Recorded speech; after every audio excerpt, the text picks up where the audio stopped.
Time check ho tayo, 5:30 in the morning po ito. Ayan, nagprito na ho tayo ng itlog. Tayo ho ang naka-assign na magluto ngayong umaga, Sunday ho ngayon. Dalawang klase ho ng luto yan, isang may mantika, isang walang mantika.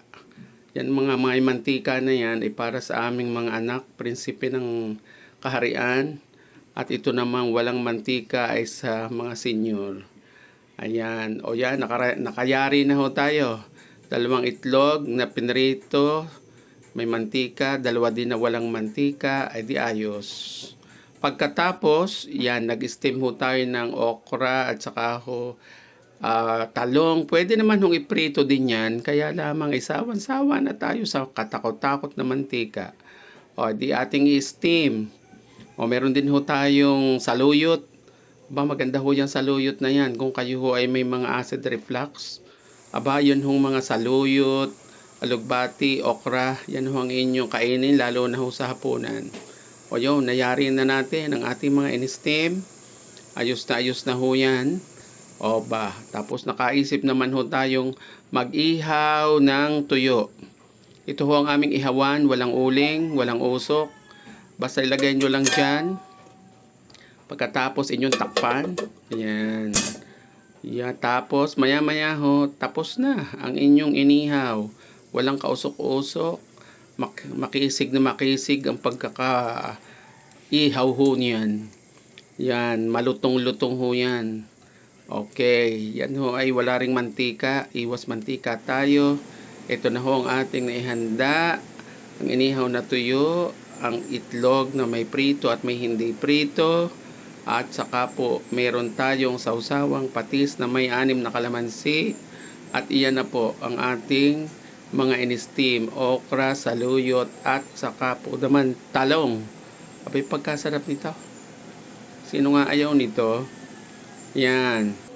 Mga pagkaing masarap. Ayan, at kumain na ho tayo. Hati na kayo. At yan, pinag-alo ka na. Kain na daw kayo at nang kayo mabusog. Huwag ho kayo mag-skip ng breakfast. Damihan nyo ang breakfast nyo. Dahil yan ho yung laban ninyo sa inyong pagtatrabaho. At pwedeng kaunti na lang sa tanghali, kaunti sa hapon.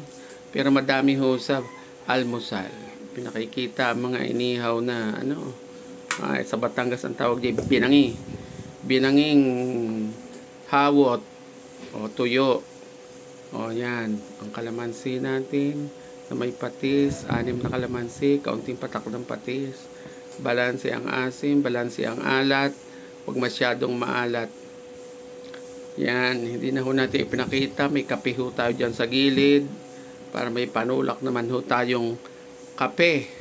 Isinawsaw si talong. Masarap ho yan. Pagka ho in-steam nyo ang talong, matamis-tamis. Kasi nga ho, hindi naman ho kumatas yung kanyang talagang natural na katas, di ba? At tapos yan, may okra tayo. May saluyot tayo. Di ba masarap yan? Wag ho laging prito at lalo na ho sa mga may edad na, mga senior, ingat na ho tayo sa mga greasy food, mga taba-taba. Kumuha ng alugbati isasaw-saw yata yan. Di ka pa? Masarap ho yan at higit sa lahat healthy sa umaga at magpalakas ho tayo. At tayo ay para makaiwas ho tayo sa ating mga ubo, sipon at higit sa lahat patibayan ng katawan sa pamagitan ng pagkain ng masustansyang pagkain na hindi naman mahal masyado. Kaya pa rin naman nating bilhin. Okra. Yan hong okra na yan. Maganda ho yan pag hindi kayo mapadumi. Para ho kayo nagpurga. Hindi kayo mapadumi, kumain kayo ng 10 okra. Sa gabi, kinaubagahan. Lalabas ho lahat ang hindi dapat na naka-stock dyan sa ating mga bituka. So, kain na ho kayo. Ngayon ho ay araw ng linggo at tayo ho ay magsama-sama sa kanya-kanyang mga simbahan. Tayo ay sumamba. Ang sabi ng iba ay sumimba. Kahit na ho anong tawag dyan. Gawin natin ang banal sa ating puso at kalooban. At spiritual ay kailangan din ho sa ating buhay. Physically, pinakakain natin ang ating katawan ng masustansyang pagkain. Spiritually, pakainin din ho natin ang ating mga espiritu. God bless you po at salamat ho sa pagsama ninyo din sa ating munting nakayan ng vlog. Minsan ho sinisipag, minsan tinatamad, at minsan ho'y busy. Di pasensya na kayo. Sadyang ganun ho ang buhay. God bless you po. Pagpalain ho kayo ng ating Panginoon. Enjoy sa buong maghapon. Huwag isipin ang masyadong negative. At yan naman hong kaiisip, hindi din naman nakakakuha ng solusyon. At basta tayo manalangin at magkaroon ng positive mindset. Ano man ho ang nangyayari sa ating buhay. God bless you po. Pagpalain ho tayo ng ating Panginoon ngayon at sa araw na pang mga darating. Kain na. Masarap yan. Diba? Turuan din ho ang mga bata na kumain ng gulay. At yan ho ay magpapalakas sa kanilang katawan. Pagpalain ng Diyos ang bawat isa. God bless you all!